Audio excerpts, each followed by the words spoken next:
Dia adalah pahlawan yang dipuja oleh dunia. Ketika bahaya datang lagi, ayah berlutut memohonnya untuk bertindak. Namun dia tetap memilih untuk hancur bersama dunia ini.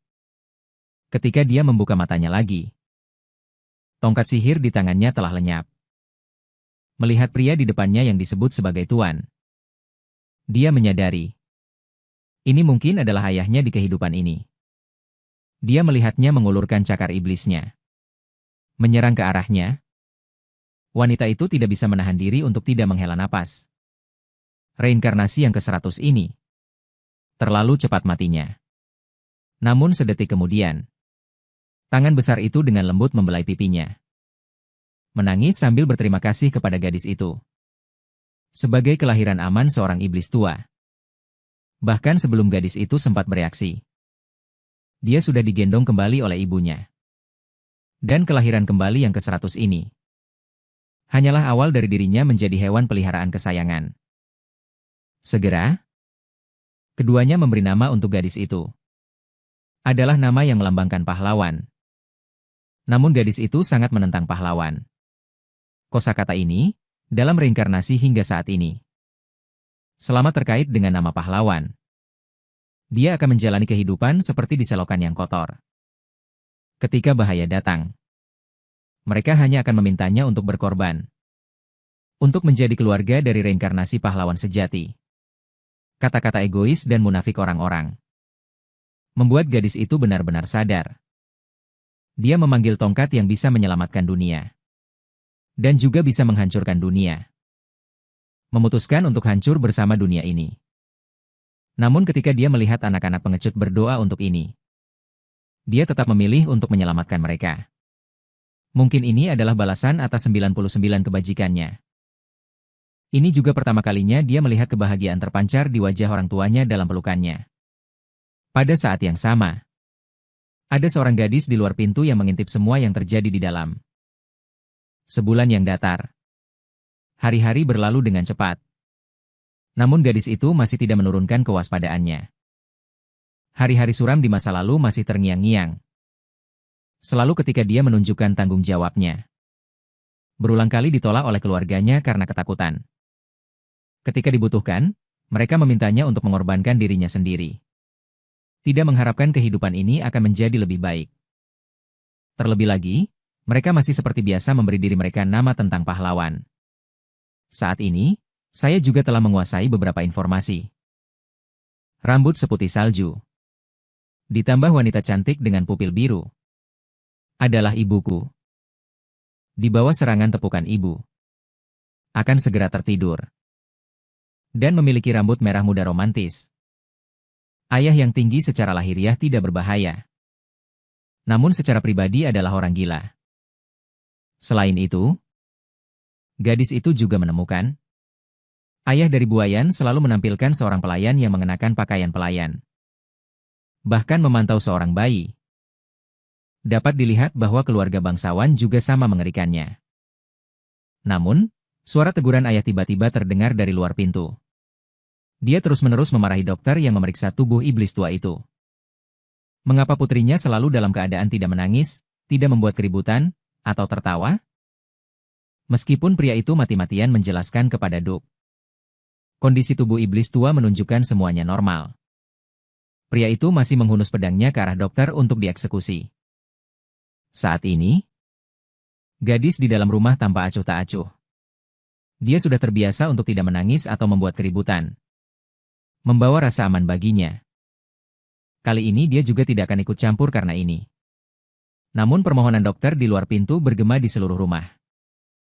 Mengingat dia telah membantunya dalam persalinan. Gadis itu memutuskan untuk membantunya sekali saja. Ayah yang mendengar tangisan putrinya dari dalam rumah langsung tersenyum lebar. Memeluk putrinya di telapak tangannya. Sayangku. Tangisan putriku sangat keras dan merdu. Melihat air mata yang mengalir dari sudut mata ayahnya. Putrinya perlahan membuka hatinya. Tepat ketika pria itu memeluk gadis itu. Saat bermesraan. Loli kecil yang sering mengintip di luar pintu mengepalkan tinju kecilnya. Bergegas masuk dengan marah. Dari penampilannya, dia seharusnya cemburu. Natasha tampak khawatir. Sebagai iblis tua yang merebut cinta orang tua. Teguran seperti apa yang akan didapat loli kecil itu? Namun bagaimanapun juga, ekspresi marahnya juga sangat imut. Kakak perempuan itu cemberut sambil mengamati Natasha untuk waktu yang lama. Apakah kamu adikku? Kamu sangat imut. Lolo juga memiliki adik perempuan yang cantik. Kakak langsung bertanya. Bisakah ayah memberikan puding kecilnya untuk adik perempuannya? Natasha langsung melambaikan tangannya menolak saat itu. Keduanya semakin erat memeluk Natasha. Ajaibnya, adik perempuan itu mengerti perkataan manusia. Kemudian ayah mengizinkan Lauren untuk mencoba sendiri. Tapi adik perempuan belum bisa makan puding sekarang. Kakak justru berkata, jika aku makan sendiri, Sasha pasti akan sangat sedih. Menghadapi godaan makanan manis, Natasha bergumam meminta ayahnya segera menolak untuknya. Takut kalau dia tanpa sengaja menelannya langsung tapi disalahartikan oleh ayahnya yang budak anak. Sebagai rengekan memanggil ayah. Akhirnya, dengan izin ayahnya, kakak dengan enggan memakan puding itu dalam sekali suap. Kemudian memberikan boneka yang selalu dibawanya tidur kepada adik perempuannya. Kebahagiaan datang terlalu tiba-tiba. Natasha masih tidak bisa mempercayainya dan menangis dengan keras. Untuk membuat keduanya membencinya. Tapi kakak dan ayah masih sama seperti tadi. Melingkupinya dengan cinta. Sementara ekspresi bodoh kakak justru membuat Natasha tanpa sengaja tertawa. Rencana itu gagal total. Kali ini keduanya benar-benar jatuh cinta. Tanpa disadari. Kakak laki-laki yang belum pernah bertemu akan lebih gila lagi. Ketika bahaya datang lagi, justru diselamatkan oleh seorang anak laki-laki. Ini adalah pengalaman yang belum pernah dialaminya dalam ratusan reinkarnasi. Belum lama ini, gadis itu berbaring di buayan dengan bosan. Orang-orang setiap saat menunjukkan ekspresi aneh padanya. Bahkan dokter yang hampir dibunuh oleh ayahnya juga ikut bergabung. Tapi semua sia-sia. Tidak ada ekspresi di wajah Sasha. Segera mereka semua diusir oleh ibu. Dan masih merencanakan taktik berikutnya di depan pintu. Ketika gadis itu membuka matanya lagi. Rambut merah muda lembut terlihat. Dia memanggil namanya. Ini membuat Sasha segera menyadari. Anak laki-laki di depannya lebih tua darinya. 5 tahun dan juga pewaris keluarga Duke di masa depan. Anak yang sangat sibuk di level penuh. Mengapa punya waktu untuk menemuiku? Sasha segera memasuki keadaan siaga. Ekspresi halus ini membuat kakak laki-laki merasa aneh. Dia mengulurkan tangan dan menyodok. Berpura-pura memasang wajah kecil yang serius. Menyadari bahwa mungkin karena dia tidak memimpin adiknya sehingga dia sangat tidak bahagia. Damian mengikuti saran Roro. Mengeluarkan harimau kesayangannya. Wang Enfai mulai ragu pada dirinya sendiri. Mengapa semua orang di sini berusaha keras untuk membuatku tertawa? Mungkinkah ini perbedaan antar keluarga? Manfaat yang diperoleh setelah berjuang selama 100 kehidupan. Aku juga tidak boleh menyakiti hati mereka. Melihat wajah Sasha yang penuh penyembuhan, Damian benar-benar terpesona olehnya. Atas perintahnya, semua orang di belakang pintu menjulurkan kepala kecil mereka untuk mengintip adegan ajaib ini. Dalam sekejap, Sasha dikelilingi oleh cinta. Dia memutuskan untuk tidak lagi menyembunyikan suka dan dukanya. Untuk menjadi alat yang sebenarnya. Nona dari keluarga kaya. Namun sejak mulai aktif, Sasha seperti mesin kekecewaan tanpa ampun.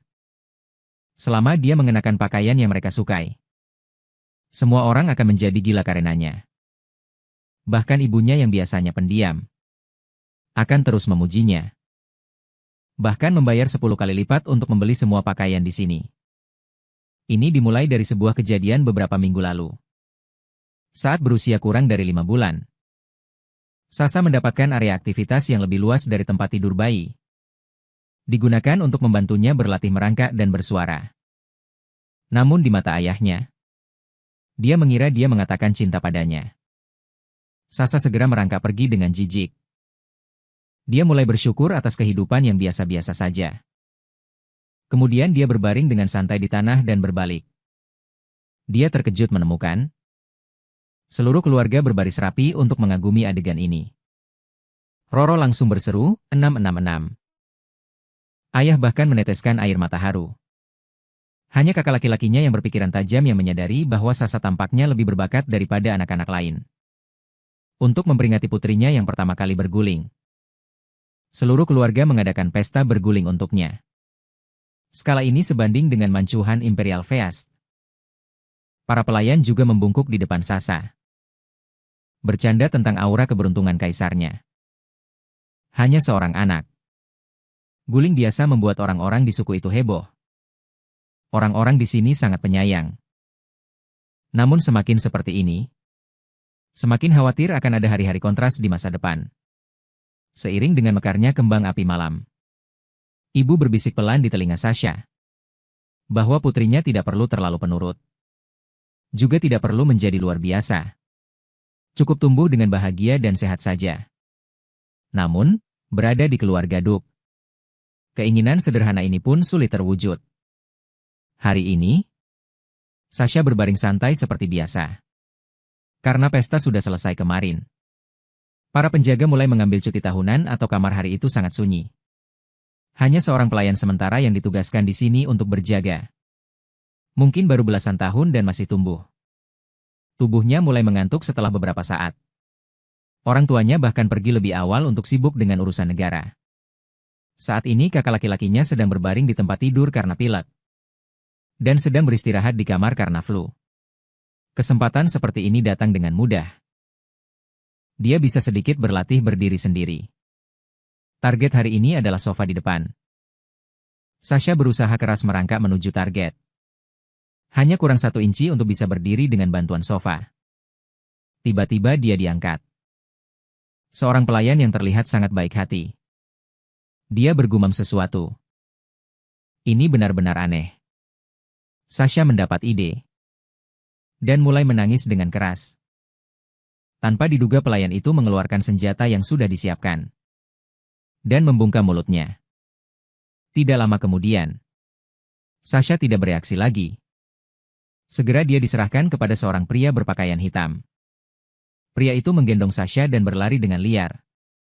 Sampai gadis itu terbangun dan menyadari bahwa dia belum mati. Untuk mencari tahu dalang di balik ini, dia menyerah menggunakan kemampuan teleportasi. Saat ini, sebuah panah gelap menembak ke arahnya dan mengenai kaki pria itu dengan tepat. Mungkinkah ada kekuatan pihak ketiga? Sasha perlahan membuka matanya. Seorang anak laki-laki berambut pirang sedang menodongkan pedang ke arah pria itu. Apa yang sedang kau lakukan? Melihat ada anak kecil. Pria berpakaian hitam dengan cepat bangkit dan menyuruh anak itu pergi. Dia merasa sangat bingung. Baru saja meninggalkan rumah. Tidak lama kemudian sudah terdeteksi. Dan anak laki-laki itu sendirian mengejar. Orang berpakaian hitam memohon dengan getir. Jangan mengejar lagi. Aku juga punya kesulitan sendiri. Namun, remaja itu tidak memberinya kesempatan apapun. Sambil mengangkat pedang besar sepanjang 40 meter, dia bersiap untuk mengambil ponselnya. Dan ini bukan hanya gertakan. Gadis itu bisa dengan mudah melihat. Cara remaja itu memegang pedang sangat stabil. Ditambah dengan kekuatan sihir yang luar biasa pada remaja itu.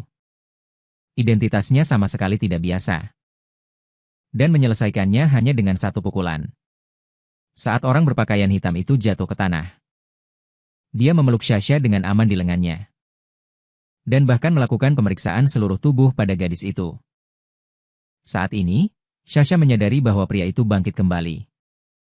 Bergegas untuk menyergap remaja yang tidak berdaya.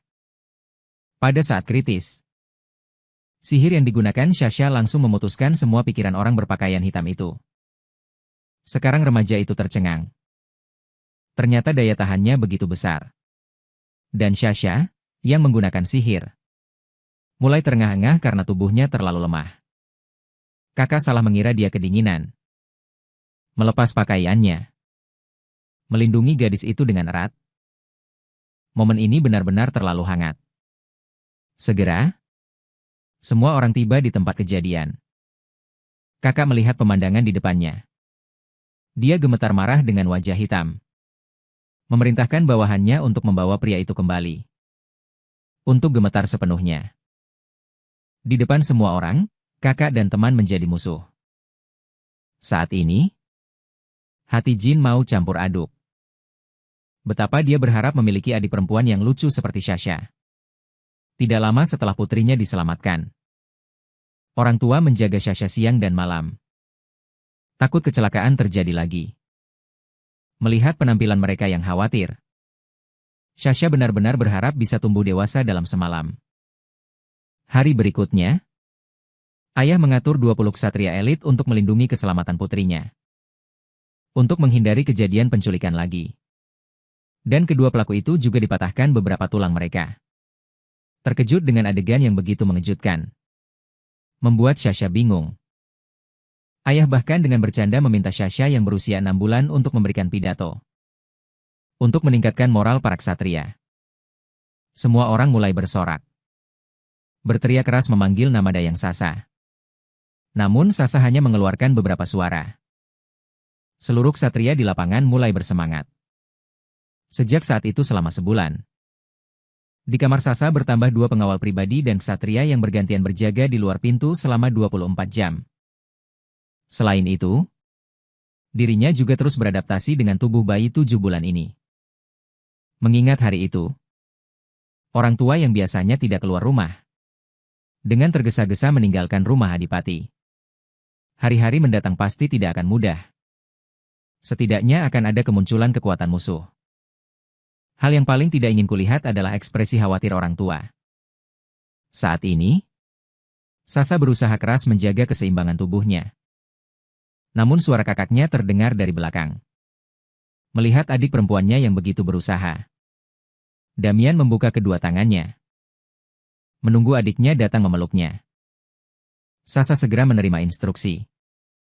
Dengan kecepatan 120 mil merangkak ke pelukan kakaknya. 10 menit kemudian, Damian baru dengan enggan melepaskan pelukannya dan membelai kepala kecil adiknya. Memberitahu Sasa bahwa temannya, si rambut emas, ingin menemuinya. Mengingat saat-saat diselamatkan oleh si rambut emas. Mata Sasa tiba-tiba menjadi tegas. Saat ini, remaja yang jelas-jelas asing ini selalu merasa pernah bertatapan di suatu tempat. Mungkin ini adalah efek samping yang disebabkan oleh reinkarnasi yang berkepanjangan. Namun gerakan remaja itu mengibaskan jubahnya. Memiliki perasaan rindu yang khusus. Bisa memanfaatkan kesempatan pertemuan hari ini untuk memastikannya kembali. Bersamaan dengan itu, remaja itu juga tiba di rumah Adipati. Dia sudah tidak sabar. Kakak di luar pintu membuat perjanjian dengan si rambut emas. Harus ingat untuk tetap sopan. Kemudian, si rambut emas mendobrak pintu. Melihat Sasa yang dikelilingi oleh banyak orang, anak laki-laki itu segera bergegas maju. Hal ini membuatnya lupa akan kesopanan yang seharusnya. Dia sangat menyukai si kecil di depannya ini. Bahkan lupa memperkenalkan diri. Kakak di samping mengingatkan Sasa. Bukan boneka raja. Adalah putri dari keluarga Adipati. Lalu meminta si rambut emas untuk memperkenalkan dirinya dengan sopan santun tertinggi. Melihat ekspresi serius kakaknya, si rambut emas tertawa canggung. Kemudian kembali sedikit serius. Dia dengan sopan menggenggam salah satu tangan Sasha. Memperkenalkan dirinya sebagai Tuan Muda Mihail dari keluarga Adipati Leventis. Kemunculan yang terlalu eksplosif ini merupakan kesopanan sesaat bagi kakak. Karena ayah Il sibuk dengan urusan pemerintahan. Tuan muda itu tinggal selama 1 bulan dengan alasan. Dengan alasan belajar bersama kakak. Sebenarnya datang untuk menemui bayi Sasha. Aku datang lagi. Anak laki-laki itu berlari ke arah Sasha dengan riang. Karena terlalu terburu-buru. Bertemu dengan pelayan istana. Il yang baru selesai mandi. Bahkan tidak mengeringkan rambutnya sebelum datang. Ini membuat Sasha sangat kesal. Apakah bocah bodoh di depannya ini benar-benar baru berusia 6 tahun? Kemudian, anak laki-laki itu mengeluarkan sebutir batu rubi. Seperti biasa, dipersembahkan untuk Sasha. Selama hari-hari Il dan Sasha menghabiskan waktu bersama. Menemukan bahwa gadis itu tidak suka tersenyum. Pelayan itu menghasut dengan mengatakan, "Senyum Nona tidak bisa dilihat oleh siapapun. Harus sangat dekat sebelum bisa sedikit melihatnya sejak saat itu." Setiap kali Il datang, dia akan membawa barang-barang yang menurutnya bagus untuk mencari Sasha. Ditambah dengan perilaku provokatif Damian dan Roro. Il yang selalu sombong hampir mengosongkan rumahnya. Tetapi anak mana yang akan menerima batu rubi? Sasha menghela napas dalam hati. Kemudian melanjutkan pelatihan pemulihan bayi. Saat anak laki-laki itu mengalami kesulitan, Sasha mencapai puncak gunung es Sasha. Anak laki-laki itu tiba-tiba memasukkan batu rubi ke dalam topi gadis itu. Perhatian Sasha terpengaruh. Tubuhnya tanpa sadar condong ke belakang. Tepat saat dia akan jatuh ke tanah, Il tepat waktu melindungi kepala Sasha. Dia sendiri kehilangan keseimbangan. Sasha mulai linglung. Sampai dia melihat batu rubi di tanah. Sasha yang marah mengepalkan tinju kecilnya. Menggunakan bahasa buatannya untuk mengecam perilaku tidak masuk akal anak laki-laki itu. Siapa tahu anak laki-laki itu seolah-olah mengerti kata-katanya. Dengan marah melakukan komunikasi lintas bahasa dengan Sasha. Operasi ini bahkan membuat pelayan istana tercengang. Tetapi di mata Sasha, ini adalah hal yang paling menyebalkan. Orang yang sangat tidak sopan ini bahkan bisa mengerti bahasa bayi yang dia pelajari. Ini membuat keluarga merasa malu pada diri mereka sendiri. Untuk menjaga perasaan keluarga, Sasha memutuskan untuk tidak lagi menghiraukan Il. Namun Il tetap tidak menyerah. Bahkan menawarkan untuk membantu Sasha belajar berjalan. Il mengatakan bahwa dia sangat pandai berjalan. Dia sudah bisa berjalan sekitar 6 bulan setelah lahir. Lalu mengulurkan tangan mengundang Sasha. Gadis itu awalnya ingin menolak. Tetapi Il di depannya tiba-tiba meniru kakaknya. Tubuhnya tanpa sadar menerima. Demi bisa cepat tumbuh dewasa. Saat ini hanya bisa menaruh harapan pada anak laki-laki itu. Di bawah bimbingan sabar Il, Sasha dengan cepat menjaga keseimbangan. Setelah adaptasi singkat, selanjutnya adalah melangkah dan mendorong. Il dengan hati-hati membimbing. Takut melakukan kesalahan lagi, Isha secara ajaib mulai melangkah. Saat ini, kakak laki-laki tiba-tiba muncul di depan mereka berdua. Il memamerkan semua yang ada di depan mata kepada kakaknya. Isha dengan gugup mulai meronta. Kakak Il tanpa basa-basi menghampiri. Merebut Sasha ke dalam pelukannya. Mulai memeriksa apakah Sasha baru saja terluka. Il membuka mulut menjelaskan bahwa itu adalah kesalahannya. Untungnya, jatuhnya tidak parah. Dan kepalanya juga terlindungi dengan sempurna olehnya.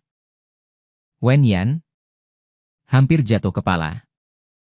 Damian semakin marah. Mengeluarkan kata-kata kasar. Tidak mengizinkan Il. Coba lihat Sasha, Il mati-matian menjelaskan. Damian meraung seperti orang gila. Jika bukan karenamu, Sasha tidak akan berada dalam bahaya. Ini membuat keduanya terdiam lama. Jelas ini sudah melampaui pertengkaran anak berusia 6 tahun. Jika keduanya adalah orang biasa, mungkin tidak akan separah ini. Nasi sudah menjadi bubur. Dirinya juga memiliki tanggung jawab. Tetapi untuk menyelesaikan konflik di antara mereka, mungkin hanya bisa menggunakan cara ini. Untuk menghilangkan kesalahpahaman antara kakak-kakaknya. Putri kecil untuk pertama kalinya menangis sekuat tenaga. Dia yang pintar ingin menggunakan tangisannya untuk membangkitkan resonansi keduanya untuk melindungi adik perempuan mereka. Sejak Il menyelamatkan adik perempuannya, adik mania Damian dengan senang hati memberikan waktu untuk menemani adik perempuannya. Sementara Il yang merupakan anak tunggal, tidak tahu bagaimana memperlakukan bayi berusia 7 bulan dengan benar. Dia mencoba meniru Damian. Namun, apa yang biasanya dia lakukan justru menjadi bumerang. Dalam kebingungannya, putri kecil itu secara tidak sengaja menyebut nama Yel. Hal ini juga membuat keluarganya sangat sedih. Mengetahui bahwa adik perempuannya hampir jatuh karena lelucon Yel. Dia meraung marah karena kehilangan kesabaran. Sasha takut keretakan di antara keduanya akan semakin dalam. Dia memilih untuk menangis sekuat tenaga. Keduanya segera menghibur adik mereka. Melihat suasana mulai membaik, Sasha menoleh ke arah Yiel. Setelah hening sejenak, Yiel mulai meminta maaf dengan tulus kepada Damian.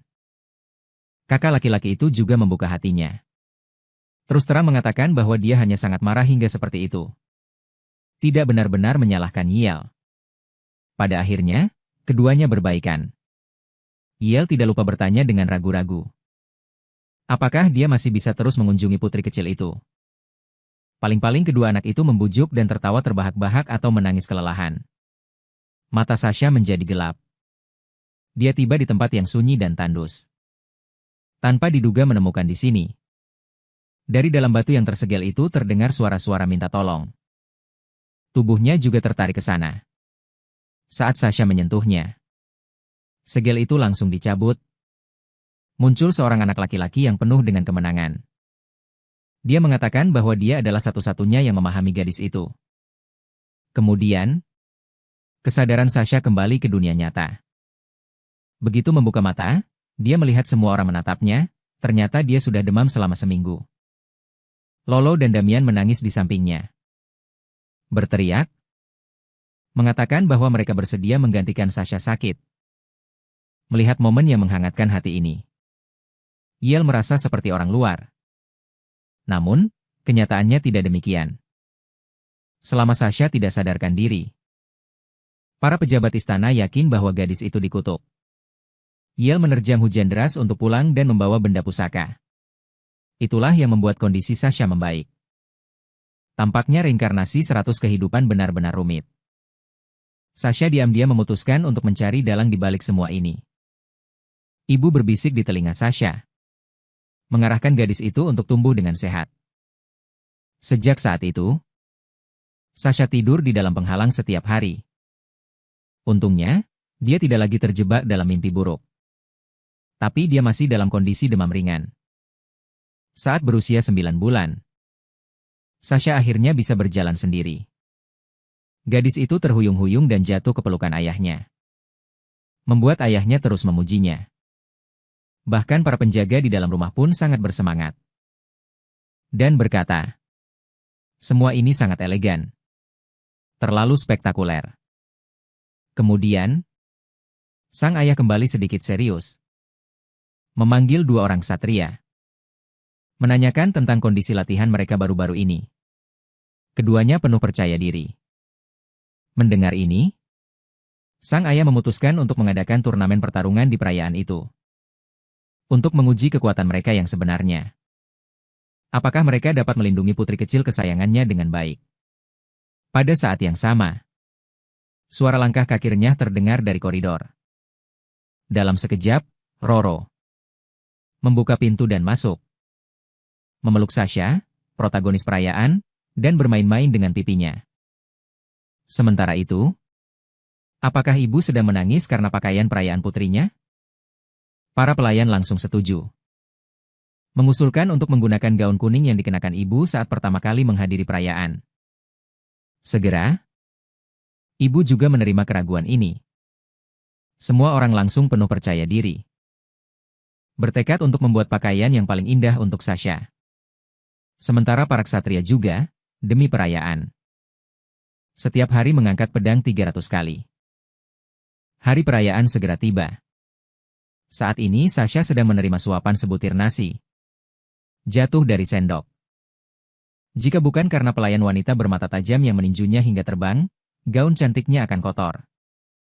Sasha pun terkejut. Segera dengan suara, ya, menghibur pelayan wanita yang melakukan kesalahan. Bersamaan dengan kedatangan Iltau yang sudah lama tidak terlihat. Perayaan akhirnya akan dimulai. Tanpa disadari, sebuah kecelakaan akan segera terjadi.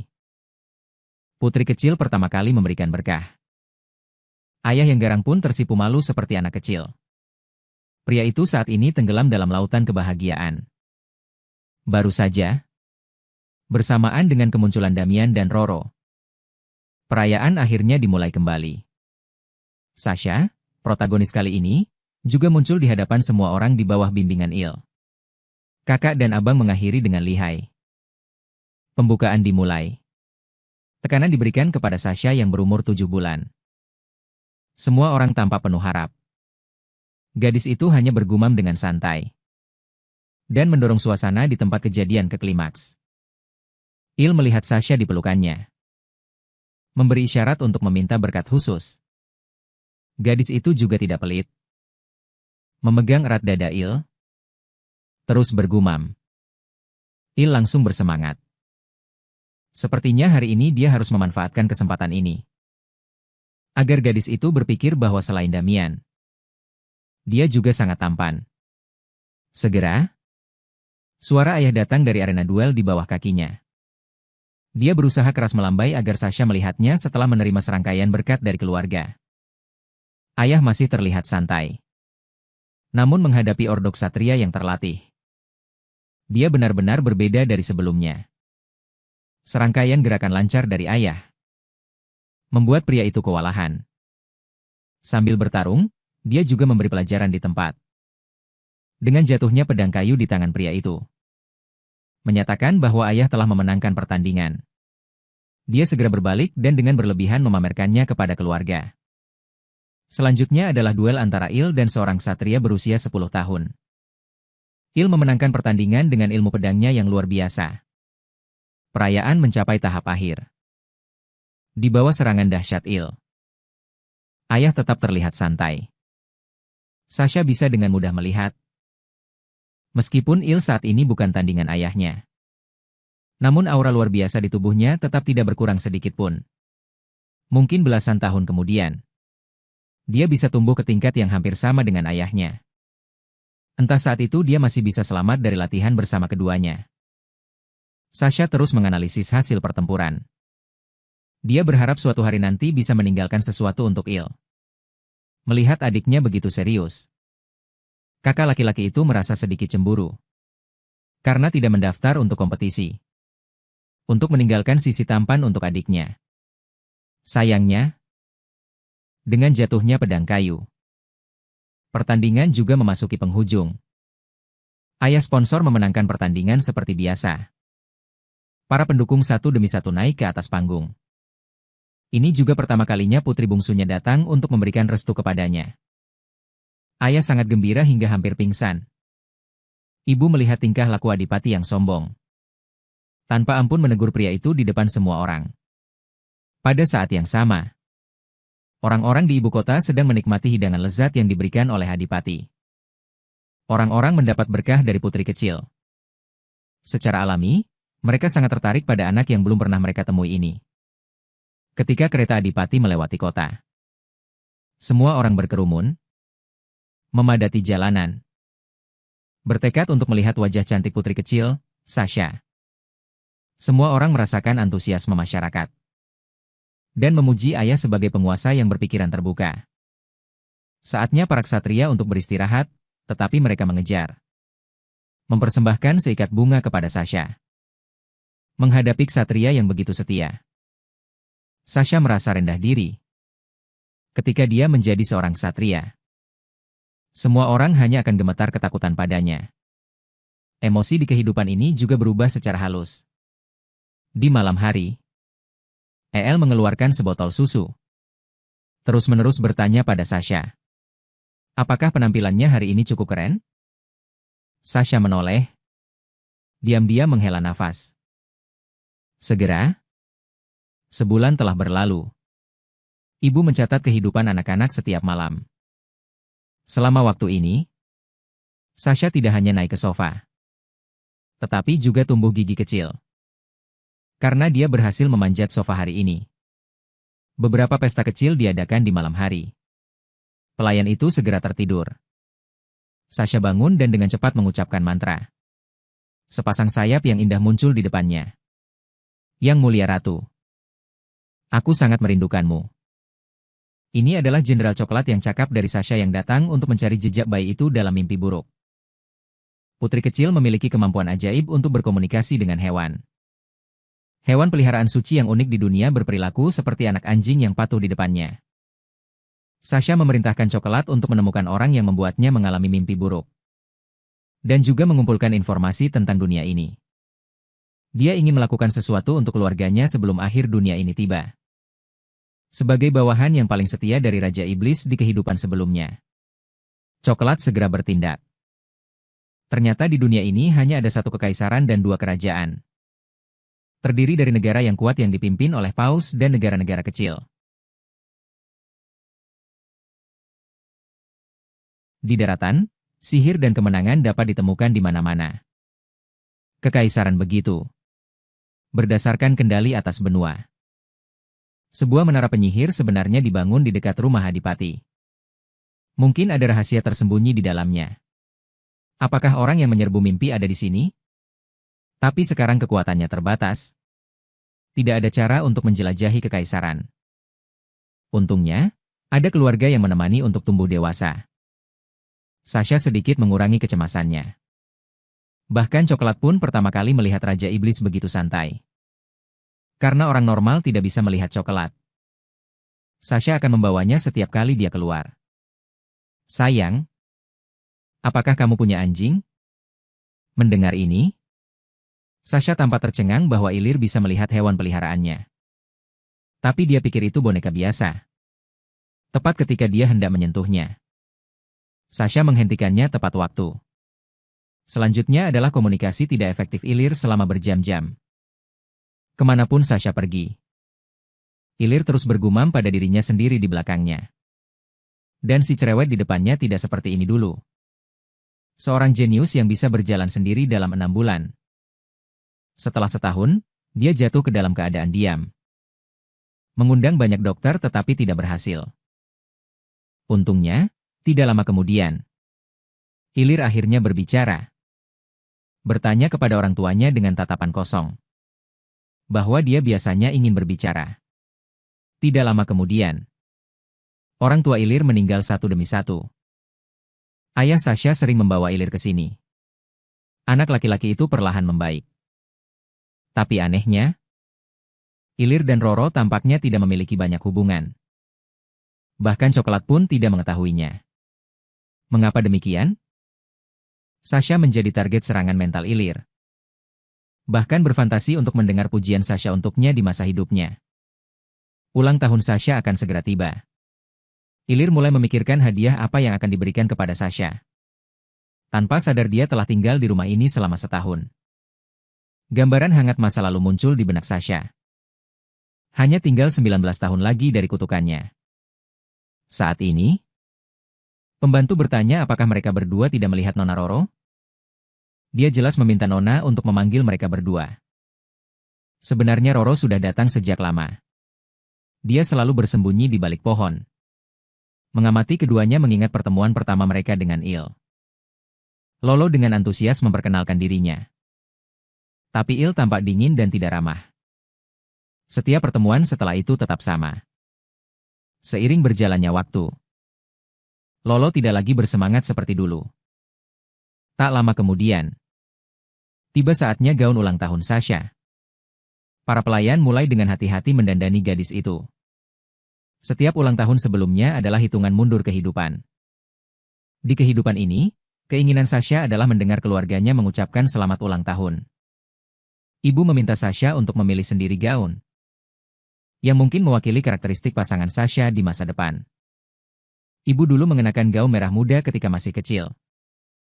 Memakai permata hijau di kepalanya. Dan di masa depan bertemu dengan ayah bermata hijau dan berambut merah muda. Melihat gaun-gaun berwarna-warni di depannya, Sasha langsung menyukai satu set. Tiba di lokasi pesta ulang tahun, Sasha sudah terbiasa dengan operasi keluarga yang berlebihan. Dan tidak lagi terkejut dengan segalanya. Tapi patung yang tak terbayangkan ini, dari mana asalnya ide ini? Mungkinkah itu dia? Melihat Il tiba-tiba muncul, Sasha sudah memiliki memori otot untuk melarikan diri. Dia berbalik ke kue ulang tahun yang besar. Mengagumi kru yang hebat. Suara keluarganya datang dari belakang. Ayah mengangkat Sasha. Semua orang mengucapkan selamat ulang tahun kepada putri kecil itu. Sasha menekan sebuah kalimat. Terima kasih. Diiringi dengan alunan musik klasik. Duke mengajak Sasha berdansa. Pria itu membungkuk dan menatap Sasha. Mengikuti irama musik, Sasha tiba-tiba diangkat. Operasi ini menyebabkan ketidakpuasan semua orang yang hadir. Banyak yang menyatakan bahwa mereka juga ingin berdansa dengan Sasha. Il juga tidak terkecuali. Keduanya berdansa di lantai dansa. Pesta ulang tahun ini juga berakhir dengan sukses di bawah perayaan semua orang. Ayah menepuk-nepuk Sasha hingga tertidur, tanpa perlindungan penghalang.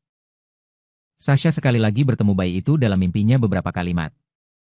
Setelah provokasi, bayi itu berubah menjadi sosok dewasa. Tapi Sasha masih tidak ingat siapa sebenarnya orang di depannya ini. Pria itu memberikan sedikit petunjuk. Dia langsung mengubah Sasha menjadi dirinya di kehidupan pertamanya. Seperti yang dikatakan pria itu, mampu dengan mudah menunjukkan sisi dirinya yang dulu. Dia adalah satu-satunya yang memahaminya. Kemudian, dia meminta maaf atas perilaku kasarnya sebelumnya. Dan meninggalkan mimpi itu. Semua ini benar-benar buruk. Karena demam, membuat ingatannya mulai kabur. Dia menggunakan kekuatan terakhirnya. Memanggil coklat, lalu pingsan di tempat tidur. Demi menyelamatkan kakak perempuannya. Dia tidak lagi menyembunyikan sihirnya. Ini juga pertama kalinya dia menunjukkan kekuatan sejatinya di depan keluarganya. Tidak lama sebelumnya, Sasha terus menebak identitasnya berdasarkan petunjuk dari orang misterius. Mungkin dia adalah penyebab dia dilahirkan kembali. Atau sama seperti dirinya, adalah seorang reinkarnator. Saat Sasha sedang khawatir, coklat membawakannya kabar baik. Di balik pegunungan, ada sihir misterius. Ini membuat Sasha mulai khawatir tentang kutukan yang ditanggungnya, yang sedikit demi sedikit mulai menyebar. Saat ini, Lolo bergegas masuk ke kamar. Dengan tergesa-gesa membawa Sasha pergi. Awalnya mengira itu adalah pertanda kehancuran. Tetapi ternyata mendapat kabar tentang liburan keluarga. Merasa tidak berdaya namun juga lucu. Tetapi berlibur bersama keluarga. Dia hanya pernah mendengar hal semacam ini dari teman-temannya di kehidupan pertamanya. Ibu melihat ketegangan Sasha, memeluknya dan membawanya ke dekat jendela mobil. Merasakan angin sejuk yang dibawa musim panas, yang membuatnya sedikit rileks. Segera tiba di tujuan, kepala desa sudah berdiri di depan pintu untuk menyambut. Ini juga pertama kalinya Sasha keluar rumah. Dia mulai berlatih cara berjalan dari sudut yang berbeda. Terdengar suara diskusi dari bibi-bibi di belakang. Ternyata mereka hanya memuji bakat dan kecerdasan putri kecil. Memberi isyarat agar gadis itu datang untuk mengambil beberapa permen. Agar ibunya tidak khawatir. Sasha menolak tawaran orang asing itu. Tetapi bibi itu tetap bersikeras. Ingin memberikan sesuatu kepada putri kecil. Saat ini, ibu juga datang.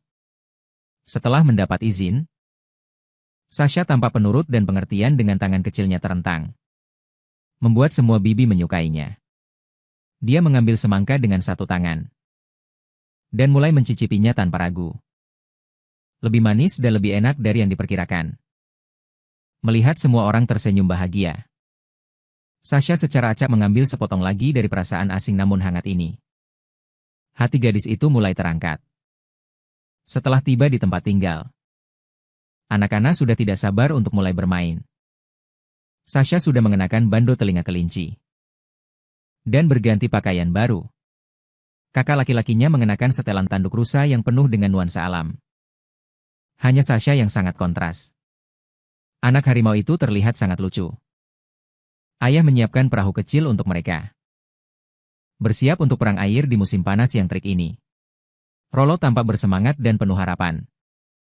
Tetapi ayah malah menari balet di tempat.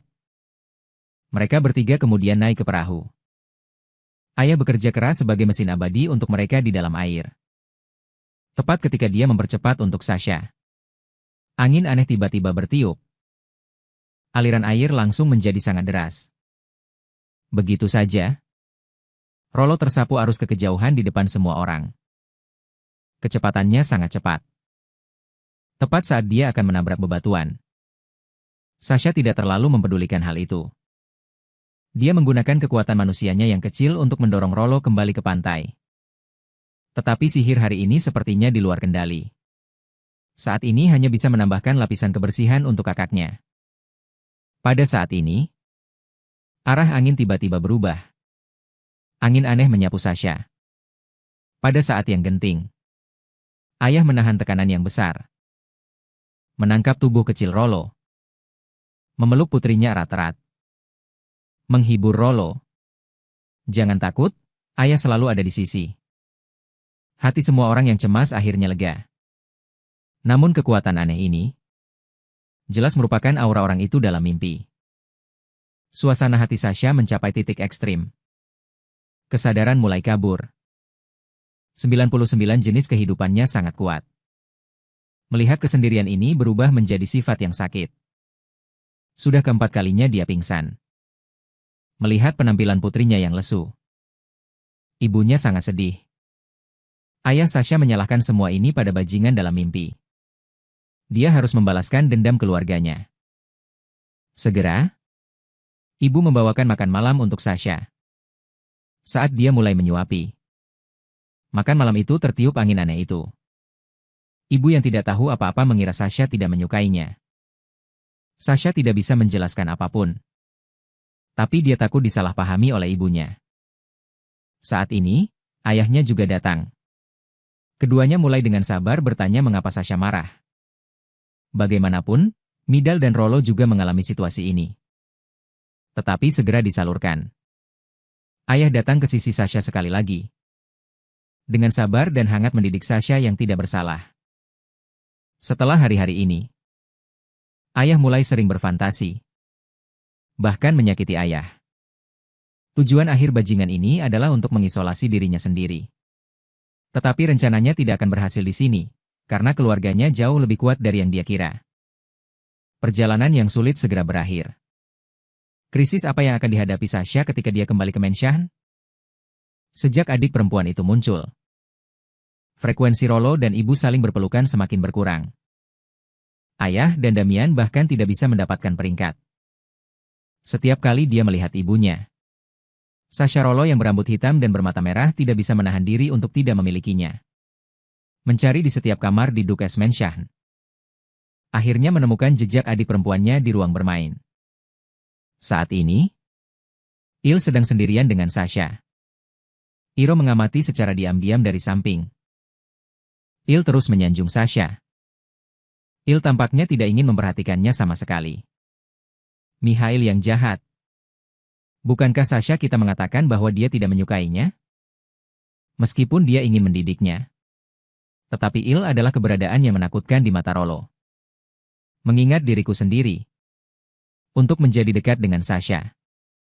Berapa banyak usaha yang telah dilakukan. Memikirkan hal ini, Rollo memutuskan untuk menyelamatkan adik perempuannya dari tangan iblis. Keesokan harinya, Rollo menggunakan waktu tidur siang untuk datang ke Sasha lebih awal. Di sini berdasarkan pengalaman sebelumnya. Penguntit, Il memerintahkan untuk datang mencari Sasha setelah makan malam. Dengan celah ini, Lolo meraih tangan kecil adiknya dan memutuskan. Hari ini dia akan membawanya lari dari tempat yang penuh masalah ini. Dia beralasan bahwa Sasha belum pernah ke kamar lain. Dan membuat permainan petualangan di dasar rumah. Yang sangat disukai Sasha. Sebelumnya dia telah memerintahkan Coklat untuk menyelidiki struktur rumah. Dan dia belum sempat mengalaminya sendiri. Ketika mendengar tentang petualangan di dasar rumah, para penjaga dan pelayan juga menyatakan ingin bergabung dengan Lolo. Yang dengan cepat dia tolak dengan lambaian tangan. Dia memberitahu mereka berdua bahwa ini adalah permainan rahasia antara dirinya dan Sasha. Pelayan licik itu mencoba menggunakan godaan sementara. Namun tetap ditolak dengan tegas oleh Lolo. Karena takut jatuh ke dalam perangkap lagi, Lolo segera meraih tangan Sasha dan berlari keluar. Tak lama kemudian, setelah makan malam, Early datang ke kamar Sasha dan menemukan ruangan itu kosong. Saat ini Lolo sedang memulai petualangan di dasar rumah dengan peta buatannya sendiri. Tanpa disadari, para penjaga dan pelayan diam-diam melindungi mereka dari kejauhan. Semakin banyak orang bergabung, Lolo akhirnya membuka kamar pertama. Ayah Sasha merasakan bahwa ruangan itu dipenuhi dengan aura pembunuhan yang aneh. Setelah beberapa ketukan pintu, ayah dalam sekejap membuka pintu lebar-lebar. Dan setelah melihat bahwa itu adalah putri-putrinya, dia segera mengundang mereka masuk. Ternyata aura pembunuhan itu berasal dari sang putri. Semua orang menghela napas. Sasha merasa iba. Sungguh sekelompok pekerja yang malang. Ayah memerintahkan dua anak buahnya untuk pergi. Dan meminta kepala pelayan mengambil beberapa makanan ringan dan membiarkan ayah memelihara mereka selama 2 jam sebelum datang ke pertemuan. Setelah beberapa orang pergi, ayah dengan cepat bertanya kepada kedua putri kecilnya ada apa. Lolo berkata bahwa dirinya dan Sasha ingin melihat ayah yang keren dan tampan di tempat kerja. Selain itu, ada ayah yang keren dan bersemangat. Tetapi ketika ayah memutuskan untuk pergi ke tempat latihan, Lolo tanpa sadar berkata tidak. Ayah terdiam. Mendengarkan penjelasan aneh Lolo, Sasha baru menyadari bahwa kakak perempuannya ingin menghindari Putri Erle yang baru datang. Segera setelah meninggalkan wajah ayahnya, dia tidak bisa menahan kesedihan. Lolo dengan lembut menepuk sang putri. Meniru nada bicara ibunya untuk memperingatkan ayahnya agar bekerja dengan serius. Pikiran kecilnya terbongkar. Sasha tertawa karena adegan yang lucu ini. Keduanya langsung terpaku di tempat. Ini adalah pertama kalinya ayah dan anak itu melihat senyuman Sasha yang begitu menenangkan. Ayah mencubit pipi Sasha. Bertanya apakah dimarahi itu sangat menyenangkan? Begitulah. Sasha dan Luo-Luo menghabiskan pemberhentian pertama yang indah. Mereka membawa makanan ringan dan peta buatan sendiri untuk pergi ke kamar berikutnya. Namun, kecelakaan terjadi. Anak laki-laki itu hanya ingin ikut berpetualang. Namun, ditolak dengan histeris oleh kakaknya yang biasanya lembut. Belum lama ini, Luo-Luo merencanakan petualangan di rumah bersama Sasha. Setelah mengakhiri pemberhentian pertama yang menyenangkan, Sasha tidak sengaja terpeleset. Pada saat genting, adegan yang sama sebelumnya muncul di benak Luo-Luo. Ibu tidak menyalahkan. Sebaliknya, dengan lembut membimbingnya bahwa merawat adik perempuan harus lebih hati-hati. Mata Luo-Luo berangsur-angsur basah. Adegan ini adalah sesuatu yang tidak ingin dilihat oleh siapapun. Sasha menepuk dada kakaknya, mengisyaratkan bahwa dia baik-baik saja. Ini membuat Luo-Luo semakin sedih. Tiba-tiba dia menangis terseduh-seduh. Jika Sasha adalah seorang putri, dia akan menjadi ksatria yang menjaga Sasha. Kali ini biarkan aku melindungi adik. Saat ini, Luo-Luo memegang erat tangan Sasha. Adegan yang tiba-tiba ini membuat Sasha terkejut. Kapan kakaknya memiliki reaksi yang begitu cepat? Segera ditemani oleh kakaknya. Pergi ke dapur untuk menikmati pertunjukan koki. Dan minum teh sore bersama ibu di taman rahasia. Bermain peta umpet di sela-sela pembantu rumah tangga menjemur pakaian. Dan tempat petualangan terakhir hari ini adalah perpustakaan. Dibandingkan dengan kelembutan dan kemuliaan kakak laki-laki, suara lembut kakak perempuan itu seperti angin sepal-sepal musim panas. Mampu membuat dirinya merasa hangat yang belum pernah terjadi sebelumnya.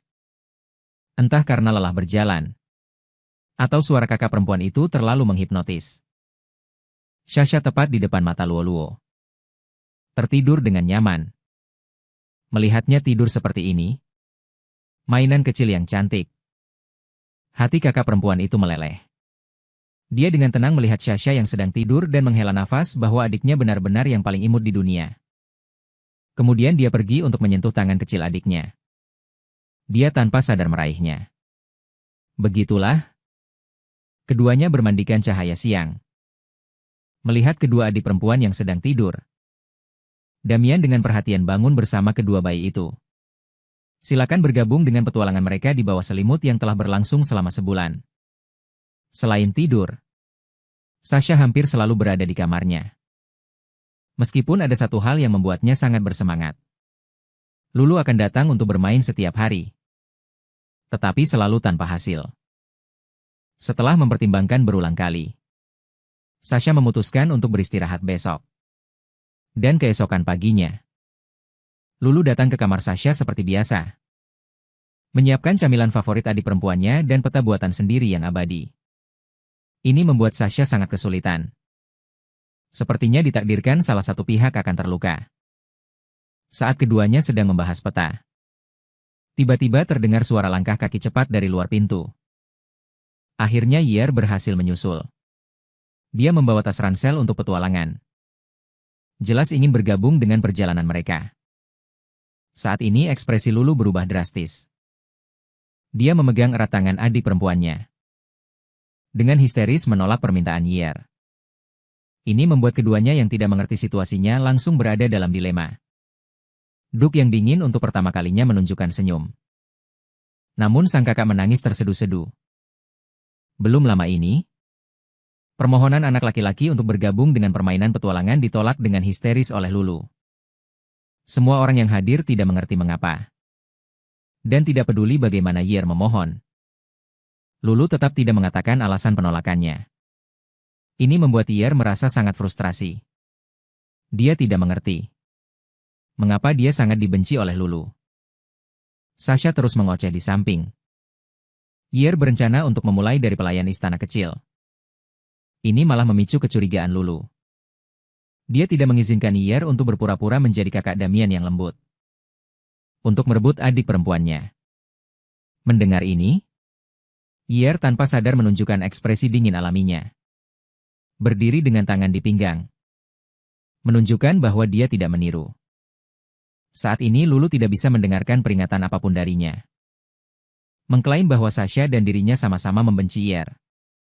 Jangan lagi berhayal untuk bersama kami. Dan ini juga pertama kalinya mereka mendengar kata-kata seperti itu dari Lulu yang biasanya lembut. Suasana yang aneh ini. Sungguh takut kakak perempuan yang marah akan melakukan hal ekstrim berikutnya. Jelas sekali. Situasinya sekarang tidak optimis. Bukan hanya dengan menangis dapat membuat mereka berdua rukun kembali semudah itu. Saat ini, tiba-tiba berbicara dan berkata, Sasa tidak membencinya. Tidak mempedulikannya. Kakak perempuan di samping malah bercanda dengan Sasa. Gadis itu menggendong adiknya dan bersiap untuk pergi. Akhirnya menyadari sesuatu. Dia tersenyum untuk pertama kalinya pada Luo-Luo. Memintai Luo untuk membawa dirinya berpetualang bersama. Ini malah merangsang saraf Luo-Luo. Penolakan keras gadis itu bergema di seluruh rumah. Air mata juga mengalir tanpa terkendali. Yang dulunya dingin, telah sangat menyakiti hati Luo-Luo. Dia tidak ingin adiknya direbut oleh orang seperti itu. Luo-Luo merasa sangat sedih. Ini membuat mulai melakukan introspeksi diri. Saat ini, pintu kamar juga dibuka. Ternyata semua orang selalu berada di luar pintu. Orang tua ingin mereka menyelesaikannya sendiri. Kesalahpahaman ini, jika keluarga ikut campur, bahkan yang dewasa dan tenang, akan merasa dikucilkan. Bagi seorang anak yang baru saja kehilangan orang tuanya belum lama ini. Damian yang dewasa dan pengertian juga mulai perlahan mendekatinya setelah memahaminya. Tetapi kakak perempuan tidak bisa mengerti. Luo-Luo hanya bisa merasakan ketidakpedulian di dalam hatinya. Berpikir bahwa hanya meniru kakak laki-lakinya yang lembut. Ditambah lagi merebut adik perempuannya. Itulah sebabnya dia sangat membenci kakak perempuan yang baik hati. Berkali-kali didorong menjauh.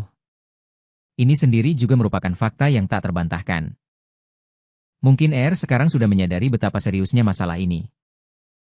Kali ini, Sasa tidak akan membantu secara diam-diam. Untuk melepaskan lonceng, orang yang mengikatnya harus melepaskannya. Bagaimana akan memilih krisis kali ini?